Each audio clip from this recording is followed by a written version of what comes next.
The Falls Count Everywhere podcast would like to mention our friends at the following. For the most intriguing wrestling stories and info on independent shows in multiple regions, nobody does it like We Talk Wrestling.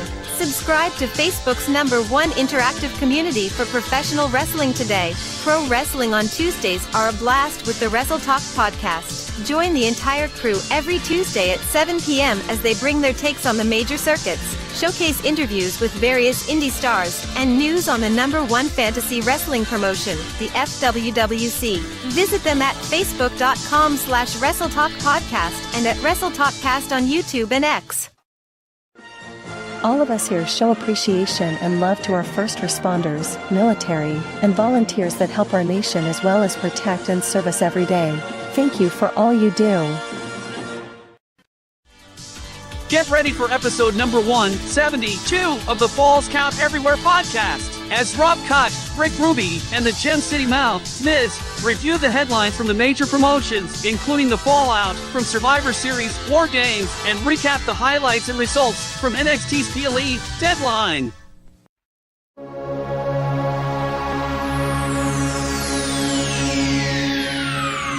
Ladies and gentlemen, may I have your attention, please? The show starts in 10, 9, 8, 7, 6, 5, 4, 3, 2, 1, go.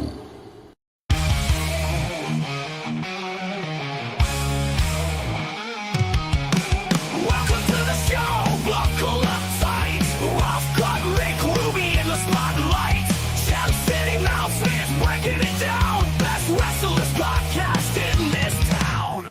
Blood and sweat in every word. Echoes of the ring, haven't you heard?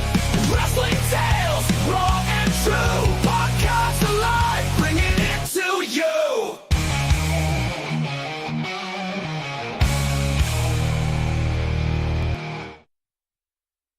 And good evening, everybody. Welcome here on another great Sunday night here, and we're getting wild and crazy here, and it's not because of the holidays. Oh, no, it's a lot of everything else, but we're here with episode number 172 of the Falls Count Everywhere podcast, and of course, I am Rough Cut Rick Ruby here. On your left, and of course, to the right, the City Mouth Zmiz. And, man, some great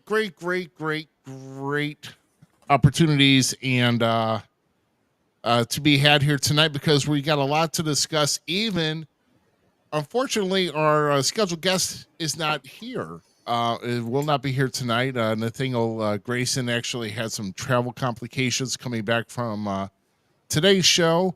Was held up and is currently on the road getting back home. We're going to reschedule for some time in 2025. So Nathaniel Grayson will be on our list, but we still got a lot to talk about. Z, well, what you think, man? I mean, you just come back from last night in Illinois Elite Wrestling. So, bro, when I tell you, like, the fan in me is exhausted, but plus the commentator, because I'm doing double duty at the commentating table at IAW, and the fact that Class Action not only won one belt, they won 2 belts. They clean sweeped it with 3 belts. And Corey Andrews himself, also the undeniable one, made it a 4-peat for Class Action. They've sweeped all their show. They took it all. They did it all. Mr. Poole, Justin Poole, my guy, the headlock honcho himself, is now the Illinois Elite Wrestling champion. Johnny B is once again your Midwest heavyweight champion. And Sidney J. Manson and Tyler Knight are firmly your tag team champions of IEW. Plus, Chris Wright came back. oh yeah, to top it all off, like, holy cow. Yeah, so Chris Wright is now back in the fold in IEW as the commissioner, from what I understand. We don't know 100% exactly what the role is. All we know is Alan made a phone call that Mr. Brandon Espinoza majority owner of IEW, Okay. hacked the phone. So we're Okay. assuming it is a role that needs to be filled, and who better than Chris Riot to do that filling of role? It was just a fun night. It was a fun night of professional wrestling at IEW. Yeah, I mean, I did see that promo on the Illinois Elite Wrestling page with Alan taking that call, and he was mentioning something about a show, and I thought I was getting another karaoke gig. So, I just, I mean, his sound equipment has come a long way. I mean, yeah, I'm sure it has. Trash. You and Jamie can go away. I mean, trash accent. Get out of here. He doesn't like Big Nasty either. So I mean, he's wrong for that too. Like, oh, dang, Aaron Wallace. Good to see you, buddy. Good to see you, Aaron. Oh man! But if you're out there watching right now, make sure you're sharing that show, everybody. Oh, what's that dirty Dastardly heel? Oh yeah, Austin Cage. He's taking it easy, watching from the in front of the boob tube here today. So on his big screen TV. So hey, at least he's got something viable here. You can watch the news anytime. That's what the internet's for. He just tweeted me just moments ago before coming on the show. Yeah, that Zilla called out Solo at one of the shows. Oh wow, yeah. I heard a lot about Zilla too. If he actually made a pretty bold statement. If he does get over to WWE, he said that he is going to OTC. side with Roman. Yeah, on the bloodline. So yeah, there are news and speculation with that right now. So man, I'm telling you. I mean, obviously, this is far from over, and we're going to talk about that later on here in our show. How's it going? Because like I said, just the fallout from Survivor Series War Games, with Raw, SmackDown, everything happening here. Like I said, we appreciate everybody that's coming here tonight and taking a listen here. And of course, all of your questions and comments are welcome here, and we'll put them up on the display here for you. Anything you want to discuss or talk about here, like I said, we're going to be talking about this past week in the major promotions. And of course, before we get into that, I've got I guess something to share here as far as the proud dad moment here myself, as my child, who's getting ready to turn 16 next month, just started on the wrestling team for my alma mater. Officially, I can say generational wrestler because I started wrestling too. So I can officially say, even if it is just amateur, they've got dreams and aspirations here, and we should always be behind our children, no matter what. If it ever comes to a day where they want to step in between the ropes, then we'll discuss it. But I'm not going to force the issue. You know what I'm saying? Okay, so we know many generational wrestling families, right? Mm-hmm. You have a kid that's sniffing around in some sense, really, because everyone starts in the amateur wrestling world when they're like, "Oh, I want to be a wrestler," right? Like if you're in high school and stuff, like, right?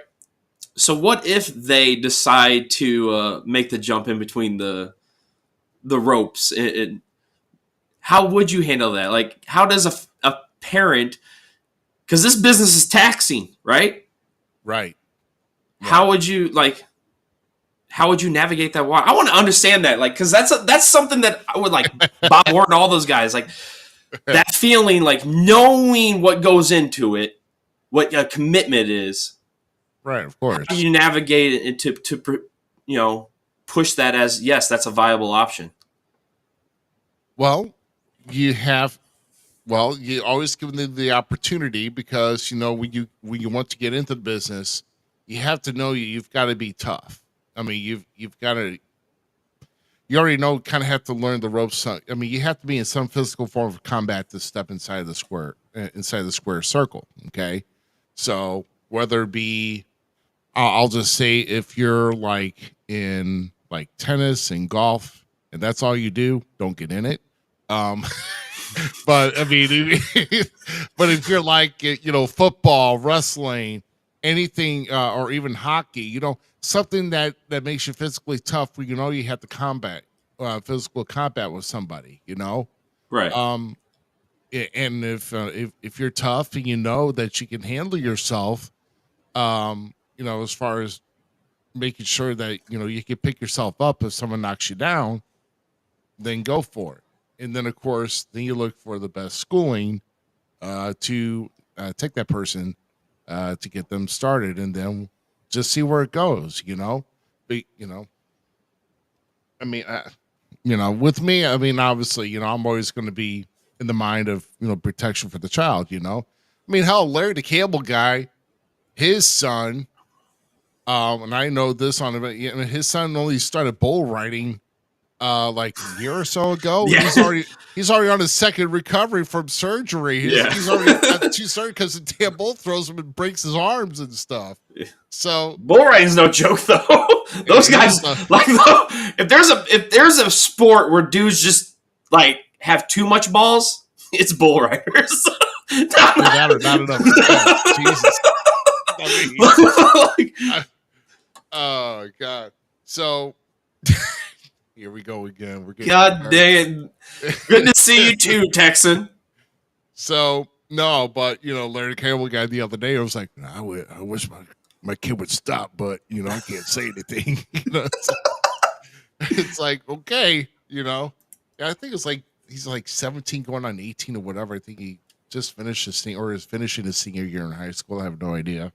But to get my drift, I mean, sports, if you come away with no injury in sports, you're not trying. That's all I'm going to say right now. If you're not really trying your best in a sport and you don't get injured in some way, shape, form, or fashion, then you're not really putting your effort out. So, but no, I mean, I'll be all for it. I mean, I'm not going to foresee the future if that's going to happen, but Oh yeah, I'm just enjoying the moment. I was just curious about like what what would possibly go through your head, kind of thing. How would you navigate we got a little insight on how you would navigate that world, because that's just one of those fond questions of mine. Like, everyone knows how much it goes into this industry, like navigating if your family member or your kin, next to kin, even right, want to get in. Like, who cares if it's my brother? Like, you and I beat each other in the backyard. It's my kid. right. So, yeah, I mean, a physical competition in any way, shape, or form. I mean, of course, you're gonna have some sort of concern, but also be supportive. That's 100%. And if you can try to get behind them, but don't force them into anything if it's just not working out. We'll let it be, but we'll see. I will say though, kind of they're getting off to a little bit of a slow start, and I think it kind of needs some maybe some additional tutorage, I should say, as far as how to work on mat grappling and takedowns and the whole 9 yards. So, but we'll see how that happens. I'm just happy that they're happy about doing it. So I didn't force their hand, and they're enjoying it. So there you go. I think it's all the years of watching me too. It's like, I guess I can handle this. So, oh yeah, 100%. Yeah, done it for many, many years. I think honestly, I think I did start before Texan did. So I mean, at least I got. He's still trying to get started.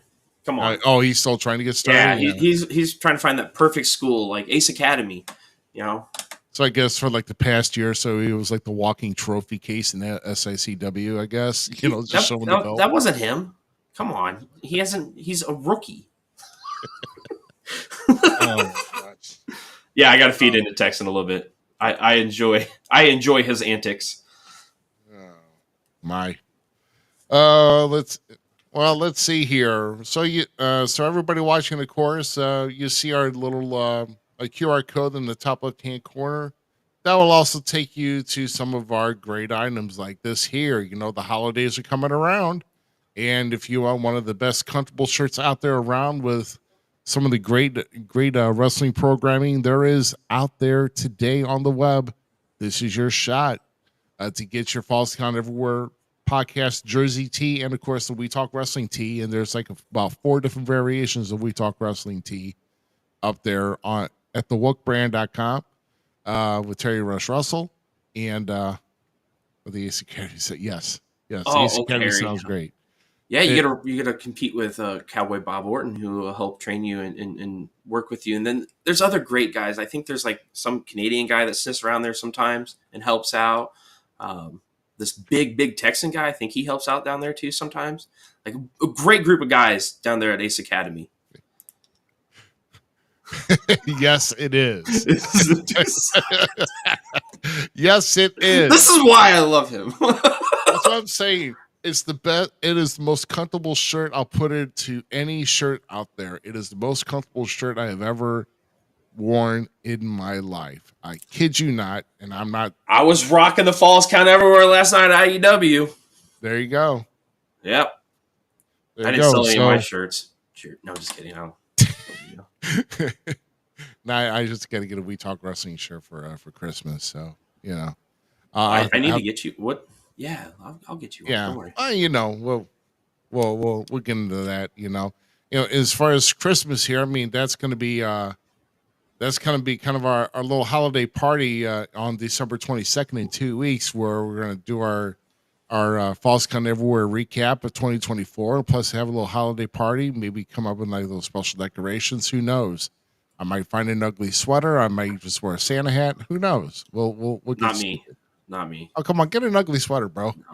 No, that's too much Christmas, bro.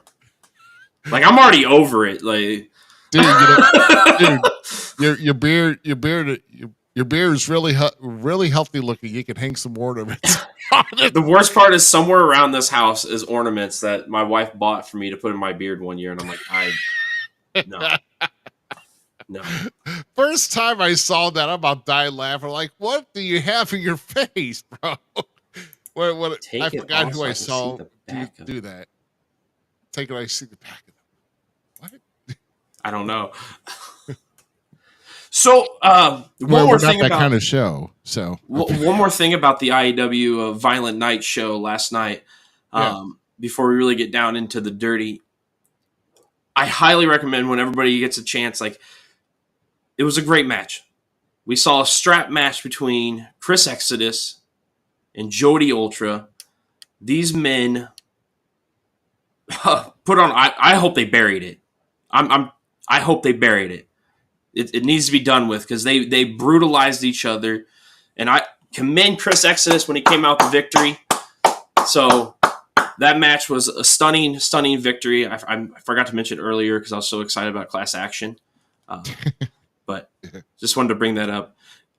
Though, when we were on our adventures yesterday, my son Chase and I, we decided to go, toy hunting like we always do. Oh yeah. And Rubster, I got some new action figures. I got some new figs that I've been looking. One of them, I'm not lying, has been one of my Chase figures. So like this, there's another figure that goes along with this. We're gonna see if you can figure out the figure. Okay. I want to see if you can figure out the figure that goes along with this figure that I want, because I want to recreate one of my favorite matches that has ever happened in a shadow box. Okay. We're going to start it off with just, I think Mr. Herb Simmons and Big Tex and them will know this guy because he was at a fan fest. And remember, SICW Fan Fest is coming up next year. And this man was here. So you could have the potential to see great wrestlers of the past, present, and future at Fan Fest in St. Louis. But it was none other than Enzo Amore. Yeah. Don't be a cup ahead of us. Don't be a cup ahead of us. Look at that. It's beautiful. It's beautiful fig. Beautiful fig. Someone that I rave about all the time. He's big. Some could say sexual. Because he's sexual chocolate. He is the strongest man. He'll put you in the Hall of Pain because he's Mark Henry, bro. Look at it. Yeah. Dang. Big Mark. I love these figs, dude. These figs are great. Dude, yeah, dude. His it looks just jacked on that one. Oh, it looks like it's built like him. And his, I don't know if this is by design, but it's tough. Like, Mark be flexing. You know how old he is? That's probably accurate. No, that's one of my favorite. Mark Henry's a big favorite of mine. I still listen to. He has probably one of the best entrance musics of all time, hands down. With three. Pick up his. It's kind of light. It's a little bit lighter usually. Then I have one. We got to hear this past Friday night. This guy brought up Shorty G and the fact that he was Stardust. But does anyone remember when Cody Rhodes had a mustache? Oh my God! Yes. Yes. Yes. So I'm going to add this to my Cody Rhodes collection because Cody Rhodes has always been one of my favorites. I have a Stardust back here. My Cody Rhodes is upstairs. So I got Stardust. Now I have when he was with the Rhodes Scholars, he had the mustache. Just note that. Right. If you don't know that, he didn't have the mustache long because the Rhodes Scholars broke up then, but he only had the mustache with the Rhodes Scholars. But great fig. Now here's the one. Here's the one that, like, my dude, I was so happy to see this on the table. Like, I was so ecstatic. All righty? Now tell me if you can tell me the match this guy needs to go with and who's the other figure I'm looking for. Okay. Oh my God, is that El Torito? 100%, bro. Oh my God. Heck yes. So now, what match do I want to recreate and what other figure am I chasing? Because I've been wanting this figure for a long time, my guy. Oh my God, I forgot. Because I forgot the team that he was with because El Matadors. Come on, bro. Yeah, Los Matadors. Primo and Epico. Yeah. I'm right. Not... See, I love these guys. Oh my God. El Torito was amazing. Come on, chat. Do you guys know what figure I'm looking for to recreate a famous match that this man and this other man put on? There you go, Big Texan with the win, because I want to recreate the WLC in a shadow box. Because it is legitimately one of my favorite matches. Like, I don't understand how people do not love and enjoy that match, because that match was just good, wholesome comedy wrestling at its finest with two amazing athletes of a shorter stature. I've also been getting, just to know, Micro Championship Wrestling just came out with an app. This is not sponsored by any means, but I downloaded it because I enjoy their content, and Psycho is one of my favorite wrestlers on the road right now. So shout out to Micro and those guys, but El Torito, I love some micro wrestling.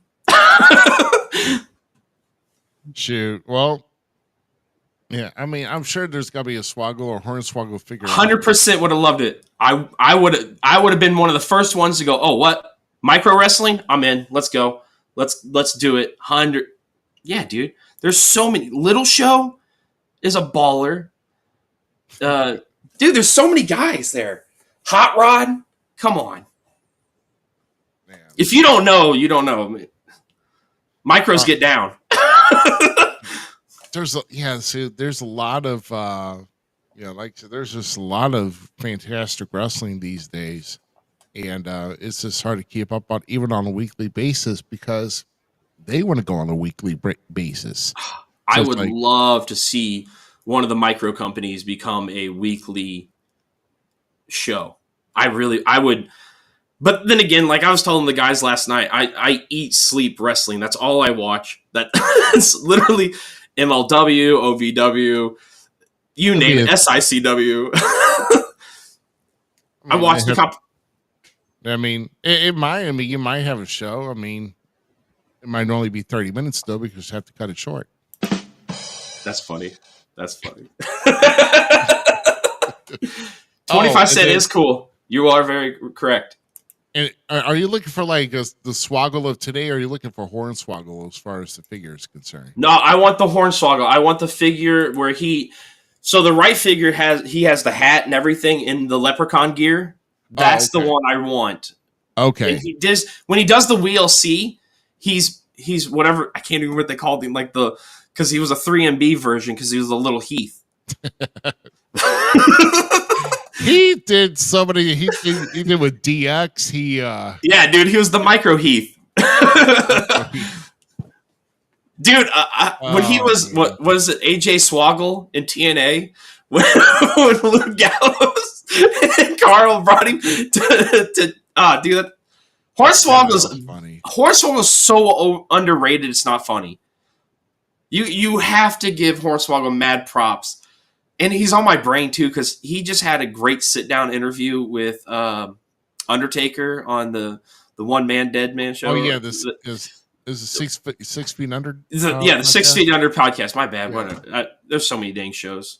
I apologize. Well, he's got so many dang shows. So I mean, that's his fault. Slow down, Taker. Hornswoggle is a hidden gem of the ruthless aggression PG era, and I love him, and I love El Torito. So I'm so happy to have this figure. You have no idea. I didn't want to leave it by my side for the longest time. Nice. Like it's such a gorgeous figure. Hey, speaking of what you were just kind of mentioning, you kind of triggered something here. But before we go into our Raw stuff, it was announced. Yes, Hornswoggle played in the Leprechaun, so I own that movie just because Hornswoggle's in it, and I don't even like scary movies. Hey, for those who are watching, listening in the chat room, and especially I want your thoughts on this, Miz. But they did make an announcement earlier this past week that when Raw does go to Netflix, they will maintain a PG rating. Yes. And first off, before I start spilling everything out of what I feel about it, what's your take on that? See. So, I guess the immature adolescent in me still would be like, oh man. But I don't know. I think WWE's done a really good job in the last, let's say, 5 years. Okay? In the last 5 years, they've done a really good job of maintaining a level of respect for the older audience, plus having the kiddie stuff. You know, so there's a nice balance of shock value. And if you release that and go to what maybe, let's say, AEW or somebody else has, where it's a little bit looser, when the shocks come, they don't mean shit. Plain and simple. And I hate to cuss like that, but like it doesn't mean anything. You're forcing the hand, Z. Yeah, you're one of that TV 14 rating. Yeah. But it doesn't mean anything. It doesn't it doesn't come off impactful. You know, let's go back to like how people made fun of Randy and Kevin with the pile driver. That wasn't needed for one by the fan base of professional wrestling, especially when you have people on both sides are like, oh, just watch wrestling. I was doing it and I enjoyed it until everybody started complaining about it. But at the same time, like it would have been more impactful because the people didn't poop on it, or WWE doesn't do that. So when I saw Kevin throw that, I was like, oh God. Like it caught me off guard, so I didn't notice the supposable, it was a weak thing. You know, like how the stupid garbage part of the internet wants to make it. It was just a good show. Like, that's what it is. And if you can do that for all the family members, that's awesome. Look how Shrek is. I hate to make that comparison right now, but look at the movie Shrek. Shrek was a great PG movie that had entertainment and shock value for adults. Plus, the kids still are like, oh, okay. If that's what wrestling can bring you, and WWE's been doing a good job of that kind of style, why not stick with that formula? Yeah. Well, like I said, part of me says I think it's necessary, though, because they have, and it's a good business decision. Does the wrestling fan in me kind of want to bend it a tad? Sure. That can still be a thing. I mean, yeah, and maybe you can bend it from time to time, but don't make a constant weekly thing out of it. But you also might be getting that maybe on like Peacock or when they do a PLE. But here's the thing, though. They've got to look at it from a perspective business standpoint on how you're attracting advertisers, how you're attracting investors and everything else. So they've got their necks on the line. And if we decide to just haul off and just F this, F that, screw your, screw you in the A with my D, whatever, whatever it says, or whatever we may say. You can get so many people that are going to pull their advertising, pull their sponsorships, pull their investments, and WWE can start going down the hole and start feeling like AEW. And yes, I did say that. I mean, that's what I made a reference to it. Like, I don't want that. Like, John Moxley bleeding every week is not cool. Sorry. I'm just kidding. I like it. Bro, I'm just okay, and that's another thing, man. I finally caught on to this whole group. They're calling themselves the Death Riders. Why are they calling themselves the Death Riders? I just have no clue why. What's so badass about them? The Death Riders, and it's just they're wearing all black. They're not wearing the regular gear. They just beat people up too. This right here. This was a cool statement that WWE announced that Netflix will have all the old catalog pay-per-views. Okay. So are we going to get Roddy Piper and Bad News Brown from WrestleMania 6? I guess. Whatever they pulled off from Peacock, are we getting all of that? Or, I mean, I'm guessing that's what they mean. I mean, I'm hoping it's more of the good stuff, my guy. Like, be honest, Peacock doesn't have I was right in the middle of, I think it was AWA. I was watching on the network. Oh, what a great promotion. When they made the switch, and then it wasn't there. I think some of the episodes are there on Peacock, but I'm not 100% sure.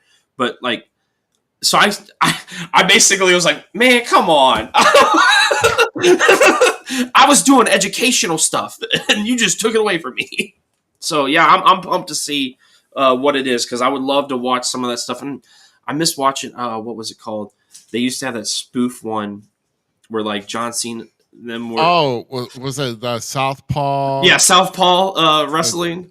Southpaw wrestling. Yeah, I want to watch that again. It was only 4 episodes, but it was the most hilarious stuff you've ever seen. It's funny. It's hilarious. Yeah, it's great. Carl Anderson was hilarious in that. John Cena's character was just hilarious. Oh my god, dude! That was good stuff. Yeah, it was some good stuff. But no, I kind of feel with them, but I guess you have to blend the entire brand, because right now Raw is the only one going to Netflix. Okay. Mm-hmm. You still have NXT that just went to CW. They're still on a public airwave platform. You've got SmackDown that's gone to USA, which is still cable. Which, by the way, the show that they show after Raw now, since it went to 2 hours, I forget the name of it. But within the first 8 minutes, they were dropping 3 F-bombs. I'm like, you're censoring. Yeah, dude. You're censoring. Based on a true story. Great show, by the way. If you're not watching. Oh yeah, based on a true story. Yes. Awesome show. Awesome show. I love that show. But yeah, there's some. It's 9:00 over here. We're just hearing F-bombs on TV, and I'm like, what in the world, man? I'm like, this ain't Cinemax. I mean, if Austin would be here, you'd hear 7 already. Oh yeah, if he gets on our airwaves, yes. Yeah. Thanks, Austin. That way he's a dirty heel because he can't wash his mouth out with soap before he has to get on the air. Trying to think of what big news. Oh man. Hey, but before we get can we do this one more time, since I'm sure probably they're still here? Just another re-announcement.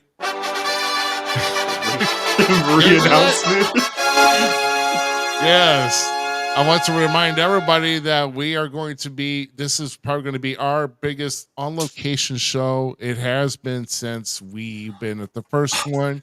Halloween was good, but, and it was different. But we are really looking forward to coming back to SICW FanFest 3. this year, May 16th and Gangrel. 17th. Gangrel's already been announced. Yes, Gangrel's been announced. Missy Hyatt has been announced. Of course, we had one of the entries. God dang it, Brute. Yeah, Herb, help me out. I forgot his name now. Butch Reed. Yeah, thank you. No. That's the Hall of Fame announcement. I'm talking about the Battle Royale. Oh, you're talking about the Beer City Bruiser. Thank you. Yeah. No, I knew about Butch Reed. Don't. Okay. You need to go back and listen to my beautiful induction when I was showing off like one of my figures. Somebody that was at FanFest 1. So they're great adventures at FanFest. Y'all missing out if you don't go. I'm telling you right now. Yeah. I don't want to put Herb on the spot, but I'm telling you, at least one great guy that I'd like to have back. And of course the other guy's pretty cool too. But I would like if Mac Davis had a way to get back there, that'd be pretty cool too. Teddy. I would love to be sitting down with Mac Davis. Yeah, Teddy's pretty cool too. Teddy's pretty relaxed when he's not doing anything. So he's pretty cool. It's nice because for these fan fests, not only do the fans get these great experience, but you and I, we're trying to take this adventure and go down this route, doing these podcasts and stuff. We get to rub shoulders with some of these guys that are doing podcasts themselves, like Mac Davis. I mean, he's been an inspiration and help to me. I've reached out to him a couple times about how to navigate things and do this. So it's really cool to have that balance of fans or guys still breaking into the business, guys in the business trying to break into new different territories of the business. It's really fun to have that camaraderie in an event. You can only do it on these kind of things, these big fan fests. Yeah, I mean, absolutely. So I mean, that's why we really look forward to this. And then and once again, we do have. I want to give my thanks to Herb Simmons and everybody at SICW for taking a stab at this again. It does seem to get better with every year, and if we can control the climate, it'll definitely be about 300% better than the previous two ones. So I'm just stop saying that, man. We had to go through those, man. We had to go through those to get here. So it's a great experience. Yes, always learning. I gotta sit with Texan the night before the big part because just like last year, they're doing Bill Apner and a Q&A the night before. So the Big Texan and I sat by the ring for a good hour or so, just soaking up knowledge from it. I was teaching him things because he's fresh in the business like me. And he was definitely sharing some of his knowledge about the business. So yeah, the great people there. Love it. I would love to see that Texan guy. I heard he's a nice guy. Yeah. So, Tim, so we're 100%, my dude. Yeah, like I said, in this photo is actually a photo inside the lobby of this particular Hilton St. Louis airport. So everybody's doing the outside of the building. We went a little bit different because that's where we're going to be is inside. We're not going to be on the outside. Well, the fans need to know where it is, man. Come on. Yeah, well, we give him a nice indoor pretty picture. Besides, I like that neon blue. Oh, heck yes! Mac is returning. Yeah.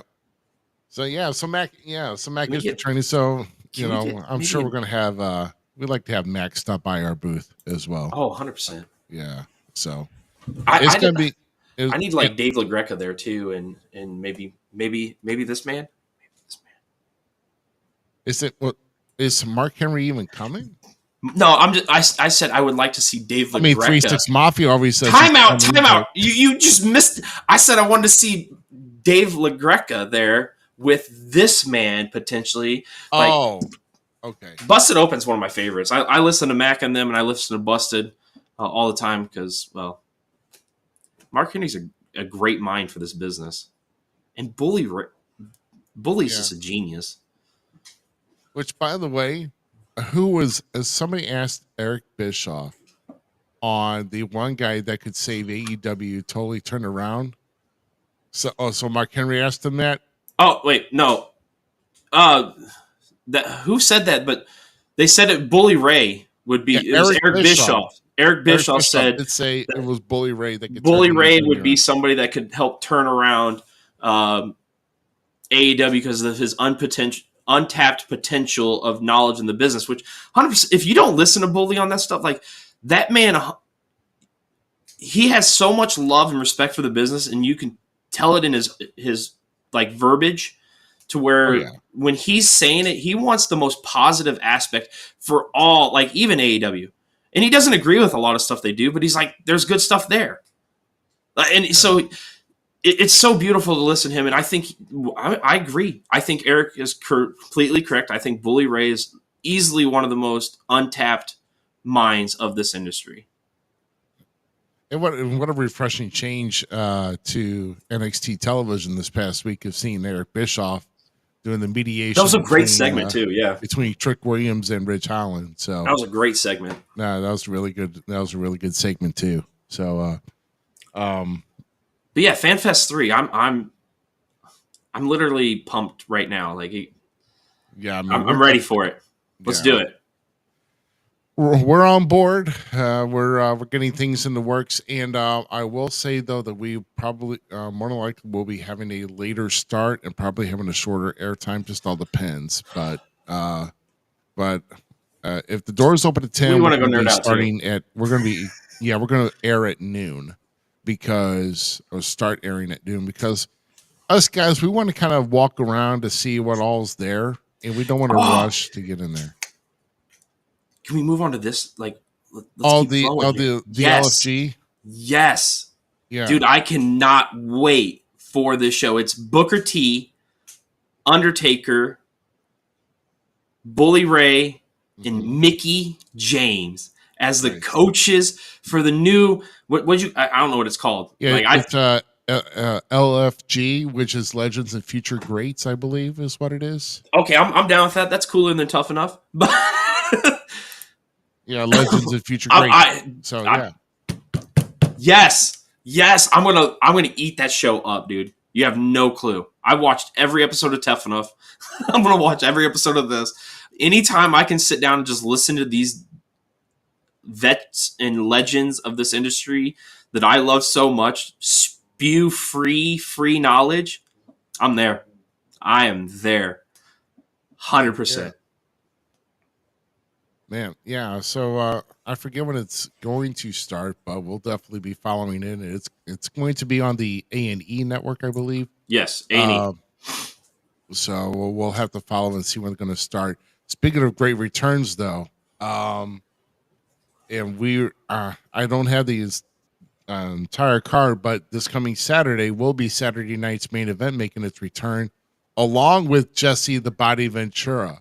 So my question is Michael Cole and Jesse the Body going to be calling the matches? Because I'm just waiting for Jesse to come up with, let me tell you something, Michael Cole. Oh, dude, I cannot wait. Like, I don't know, Grella. I can't do it, Jesse, but like, not like Karrion Kross can, but like, dude, that guy's spot on the Jesse. But like, how he used to talk to Grella Monsoon was one of my favorite. Like when they did sit down. Oh God, I can't wait to see the gov there, the Wisconsin. Wait, was it? No, it was Minnesota. Minnesota. I was close enough. Yeah, but God, I forgot where that show's going to emanate from. Do you know one of the cool facts about that? So when they brought back Saturday Night Main Event, it's going to be in Nassau because that's where it started the first one. So it's going to be in Nassau. Okay. So when they brought it back from the original time, that stint they had, in 2000 I think it was, right? They brought it back. Oh yeah, 2006 they brought it back for a short time, and so Cody Rhodes is the only man that was on that event to be left and now doing it on this event. Oh yeah. I mean, there's so think of what's so there's going to be at least 3 title matches. Yeah. That's already set because we've got Cody defending against KO. And then we'll get into here in a little bit how Finn has now finally got his hands on Gunther, and he's getting a world heavyweight title shot. And we're going to have the finals of the Women's United States Tournament. Let's go, Chelsea. Yeah, let's go, Chelsea. Yeah. So let's say we get into this, huh? Let's get into it. Shall we? Let's get into it. Here we go. Let's go put up a little raw results, and like I said, any type of discussion we're always looking for. So Rollins getting back in Punk's business after War Games, and man, I don't know. As far as Rollins coming back and getting back in Punk's business, and then he had a chance to be part of War Games, but didn't want to team with Roman. But the only reason why Punk did is because it's a favor to Heyman. So we basically know now what this favor is going to be, and no matter what, come hell or high water, CM Punk is going to be in the main event of WrestleMania, whether it be night 1 or night 2. He's going to be in the main event. I have this hankering feeling that he's implemented himself into a match. He what now? He's going to put himself into a match in the main event. I think the main event's going to structure. Punk will not. Punk won't be involved in the structure of the main event, and then he goes to Heyman. Hey, you owe me. You know what would be bittersweet, Stephanie, is if Rollins wins the 2025 Royal Rumble to take out Cody, and then Punk gets in his main event. No, I truly think that's going to happen, dude. What better way to like you're already seeing it. You're seeing the picture, man. Because if that happens, okay, yeah, Punk then walks out with the title. Now 2025 set. We have Punk Rollins all through the summer, bro. Oh, right. Like you just structured a whole type of conflict like that. And all you had to do is have one little promo. We have one favor sitting on the waist side and one pissed off architect or visionary, whatever he wants to call himself now. Yeah, our visionary, the Monday Night Messiah. I'm going to tell you right now, I don't know if he sees this vision, but Punk has his vision, and Rollins has nothing for him at this time. Well, that's why, yeah, and Punk has no reason to mix it up with him because he no longer has the world title, which 6 months ago when he said on the mic, actually Damian Priest had the title, but we're not going to do a Botchamania review on that. So that's overanalyzing. I was telling that one of my buddies, Cody, he lives with my parents. He's like one of our adopted kids. Well, my parents adopted kids. My parents adopt a lot of people. But he was asking me about how I felt about War Games and stuff. And I said, I'm like, I enjoyed it. Like, he talked about some of the women's stuff, just how bad it was. But this is one of the things we talked about, too, is the Seth stuff. And sometimes people overanalyze things to where they get too invested in it instead of just being that fan and like, okay, we'll see how this rides out. We'll let it go. Right. So, yeah. Well, and then this led into the Usos coming out. No, Jay and Sammy coming out, and then Sammy eventually challenging Punk. No. It was a good long promo though between Sammy and Punk, and then of course Jay, and I mean, just a lot of tempers flaring at the beginning of the show here. So, that Sammy's Rollins promo section was beautiful. Those two, yeah, it was. Like Punk and Seth, like I expect it really out of them in some sense. But like how Seth and Sammy were feeding off each other, I don't know if I really expected that much emotion between those two to pour off the screen, and that was really surprising and enjoyable. Because it seemed like the emotion was a little bit more raw instead of more, like presented. Well, you know what I mean? Yeah, it's because it's that history. These two, we know, don't like each other, right? Right. So these two have that animosity vibe all the time when they're on screen together. With Sammy and Seth, they did very well to establish the feeling that we were friends. We are friends. Like we were, you know what I'm saying? Like Right. there's numerous times Sammy went to Seth to be a part of this match at War Games to help them be a part of that match at War Games. Not to mention, let's talk about how Seth, Roman, and Sammy once teamed before in a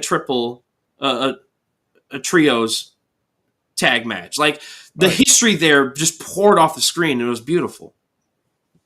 Yeah. So it is Seth's fault, by the way. Roman became a dick. but yeah, so and we'll get to that match here in just a bit. But as I was just mentioning here not too long ago when we were talking about Saturday night's main event. Oh wait, I did the wrong one. Sorry. Here we go. Well, oh well. This is great stuff. Yeah. So Finn. Now here's the thing with Finn Balor. Now Finn Balor was. He's pulling a double standard here. If you're not catching it, in how he called out Damian and how he was all for himself and how we should listen to him and everything else. And here, sure enough, Finn's taking initiative of him and he's saying, listen to Finn, Judgment Day will win. Yeah.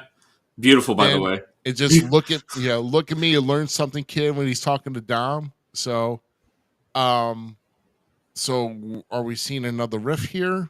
And Finn is he's getting ready to eat his own words here, pretty much. I don't know, man. I'm pumped to see this whole new side of Finn because he's becoming kind of like this snake in some sense. Like he is really. Is it Finn? That's the question I ask. Is it really Finn? Is the demon already came back and we don't realize it yet? Like, think about that line, how they would play that, because it's different. It doesn't feel like Finn Balor anymore. It feels like this new scuzzy, like serpent-esque Finn Balor. And I know he's had these kind of ups and downs and whatnot throughout his career where he's may not have done it the right way, but he's done it his way. And I don't know. This just feels like a different version of it. Yeah. So, so with the repeated attacks now, Gunther has now agreed to give him a world heavyweight title match at Saturday night's main event. So now we have to watch out to see how Judgment Day will play factor into this. I'm curious on how Liv does, because the way Finn talked to Liv, and then Liv was like, you be fishy, bro. Like, I want to know who's going to be the deciding factor. Is it going to be Damian Priest? Is the reason Finn doesn't win the title? Is it going to be Judgment Day's fault? Will it be just Dom's fault? Well, because there's so many variables in it right now that you just got to tune in. Right. Yeah, absolutely. So, Finn attacking. Finn getting his title shot, but the title's not going to change hands here. So Gunther is still going to remain World Heavyweight Champion when we're talking again next Sunday here on our lovely podcast. So, so let's go to what I pretty much leaked, and this was kind of sad to look.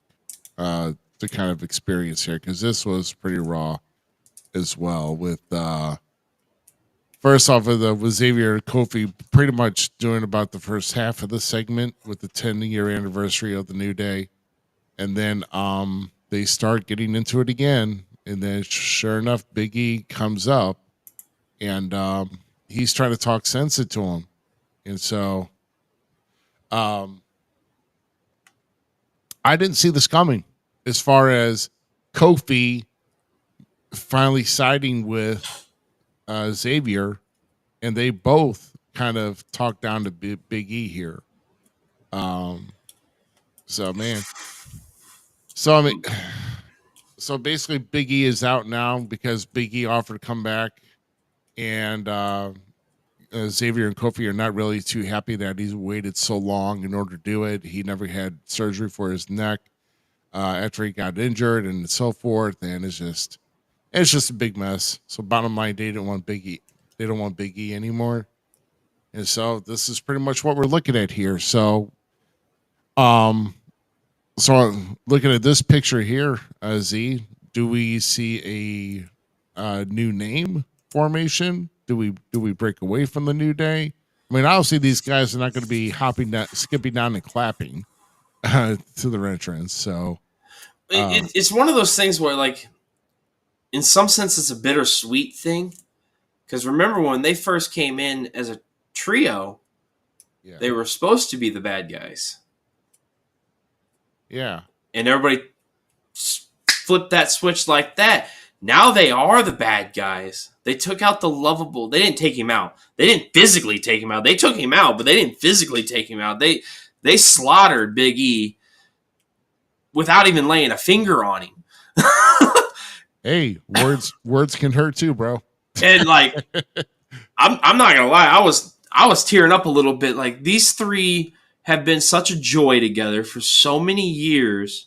And they brought that positivity to see your positive influence in life and what people got down with, and like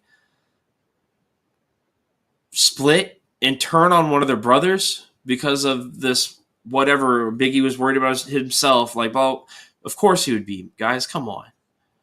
But at the same time, did Kofi and Xavier Woods really say any lies? They were all there when, they were injured still to support the team. They were all there for the stuff. Where was Big E the whole time? He was coming to work even. They'd see him at, he's doing the whole pre-show and after-show stuff. Yeah. Why couldn't you have been doing that for them, Big? Huh? What's the question? What's the answer? Why weren't you helping your boys out then? So in all honesty, are they wrong? I don't know. I can't say. He was too busy backing on Meechin's sister, so Dude, Meechin's sister went ham on Twitter. They did. She went in on Xavier and Kofi. Oh yeah, she went nuts. Meechin's sister should be a hype girl, man. Like, bring her into hype. Like, dude, she slaughtered him. But what was Big E doing? He was goofing around. And he didn't get surgery? Come on, man. You could have been back already then. Didn't stop any of the other ones that, broke their neck and came back. Yeah, well, yeah. So as always, there's got to be a payoff some way, because I don't see Big E fading away. So he's going to be back at some point. I truly hope this is where we get that, this was just a teaser for the future because they already know that he's going to get cleared thing. That's what I'm hoping for. That's what I'm feeling. Because I would love to see Big E back. There was some rumors about what the Odyssey Jones stuff was going to be when this all went down, where Kofi and Xavier were supposed to side with Odyssey on it, and they were going to beat Big E up. But I think this was. Sometimes there's blessing in disguise, because this had way more emotions to it, in my opinion, because these two guys went in and went ham on Big E. Yeah. So, it was, like I said, this was a tough thing to watch. I mean, they made it 10 years, so I mean, they were about to get fired too, and they actually came in as like the annoying heels, like they were like too over the top, and people thought they were just too much, and they were too arrogant and too mouthy. Rock had a promo on them, like within the first couple of years they were in, when they were wearing those horns on the headband, those unicorn horns. I remember them, yeah. Calling them llama penises, You had to do that. Oh my god, I'm sorry.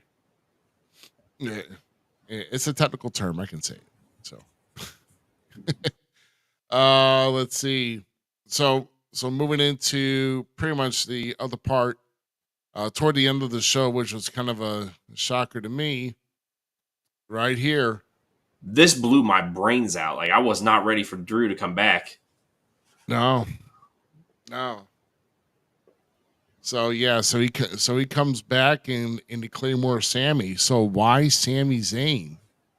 You know, because I don't know. Once again, there's more there's more than meets the eye here. There's more to tell as far as why he kicked Sammy. Did he have much interactions with the Bloodline? I don't remember him having much interactions with Roman and them. I think he had a couple matches, correct, where they screwed him. Yeah, But I don't know. I can't. 4 years of Roman Reigns defeating people, I forgot who some of them were. But I'm pretty sure he had several interactions with the Bloodline, the original incarnation of Bloodline.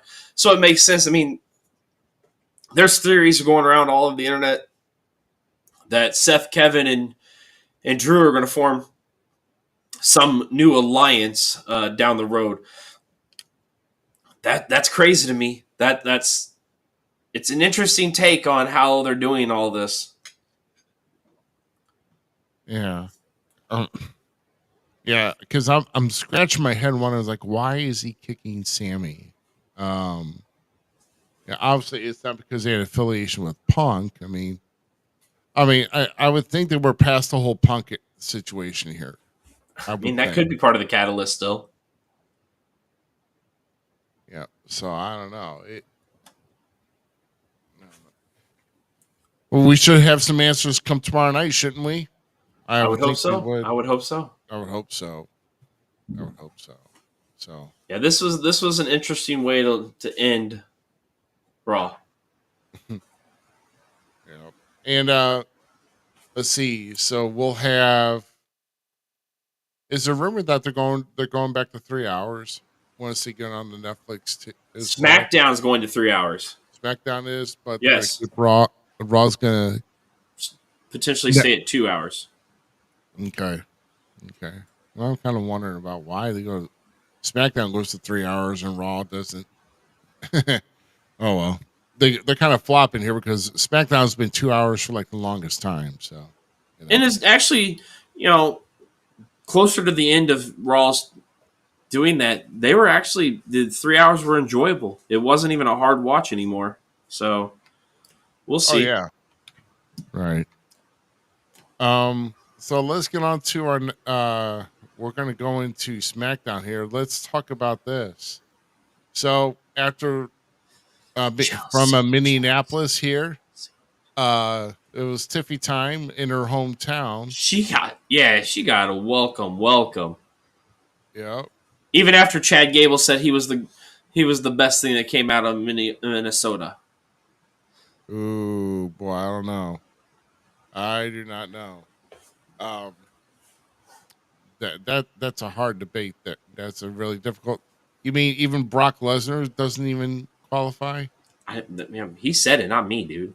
I mean, I said it again, but he said it like before. But Tiffany definitely got an ovation. I'm interested to see who wins. This is, I mean, besides, I don't know, Meechim's kind of slowly winning me over a little bit. But yeah, so are we seeing? So is it pretty much matched up and down here? So we're seeing Bayley versus Chelsea Green, and then Meechim versus Tiffy.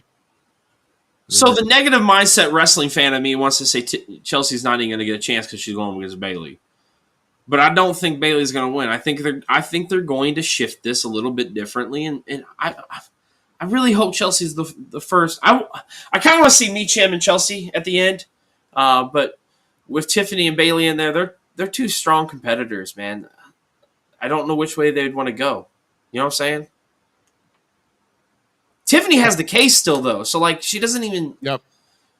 Yeah, she don't need it, and she even cut a promo on Deadline yesterday. Which the great intriguing question from Sarah Schreiber, like, what are you doing here? And she was like, huh, duh, I was here in town last night. Yeah. You know. Yeah. But no, I would love to see Bailey and Tiffany. Well, actually, I would like to see Chelsea in it. Yeah, I would personally Chelsea. Or Tiffany is my picks. It should come down to Chelsea Tiff, but how do they play it out? We'll see. I don't know. Yeah, a lot of talks. There's been talks before this got further down the line that maybe me Chin being in the finals. No, Chelsea Green deserves it, man. I'm just saying, if they line out here like the left side, the opponents on the left side face each other here, and the opponents on the right side face each other here. So we got Bailey versus Chelsea Green, and then Meacham versus Tiffany Stratton. Correct. So we'll see. I mean, yeah. So I mean, this is all going down Friday too, right before Saturday night's main event, and then the championship. Doesn't the IC start this week? The IC actually started it past started Monday. Yeah, it started Monday, didn't it? My pick to win the tournament actually got advanced.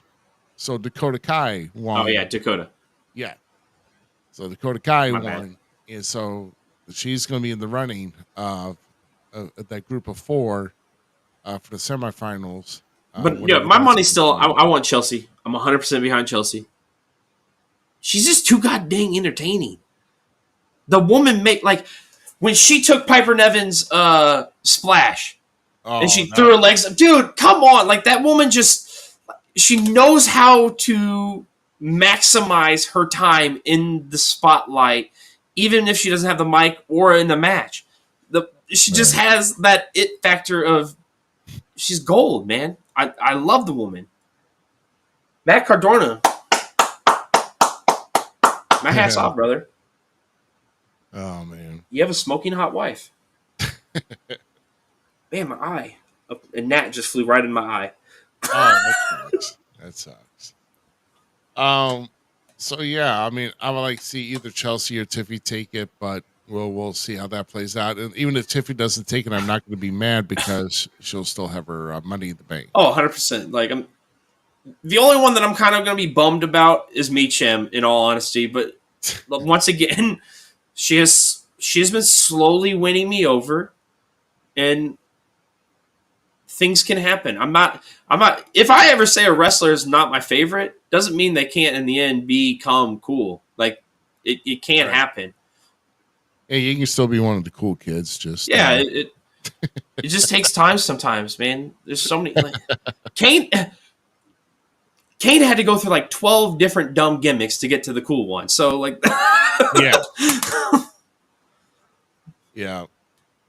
So no, So we'll see how the two matches play out on Friday, and then who's facing each other at Saturday night's main event. So on to our next one here. We'll move toward the middle of the show. Bloodline 2.0 basically claiming their dominance after War Games. So they're not even. So Solo's like, so what? You know, I lost to Roman. I got gained up on. I'm still tribal chief. You know, so it's like this whole thing was amazing. They just came in and destroyed him. Right when they came in the building, they were destroying people. I know. They walked in destroying people. I was telling Cody at my mom and dad's house today. Solo is one of my favorites. The people that continue to crap on him and be like, he's not a threat. Jacob's cooler, or Jacob has more of this. Maybe so, but Solo's not necessarily supposed to look like a threat. Yeah, he has the threatening stuff behind him. Remember, if it all comes out that Rock is the head honcho of all this, and he's pulling all the strings, it makes sense what Solo's doing. Who is the Rock? He's the final boss. He's the mafia boss. He's the dude. He's the head honcho of the thing. That's the underboss. That's the boss that doesn't have to be there.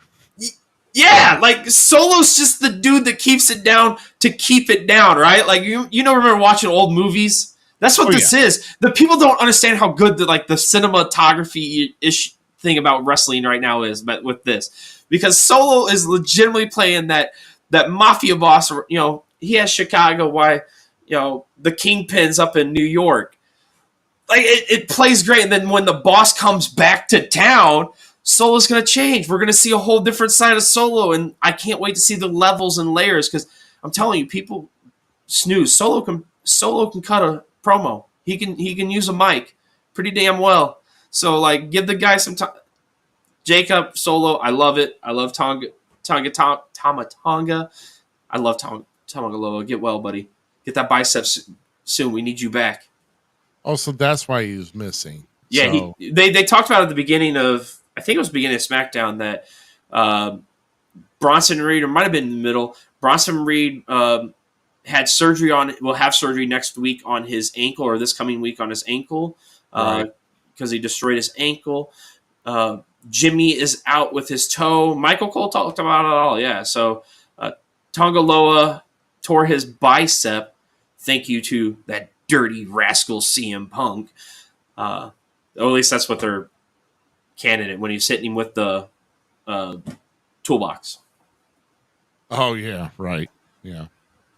Yeah. So yeah.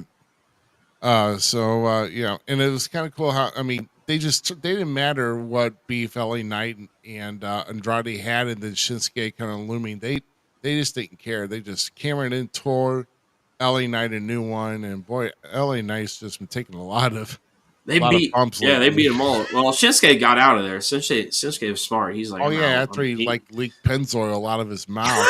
It's the mist, bro, dude. It's just poison. He's dark and mysterious now.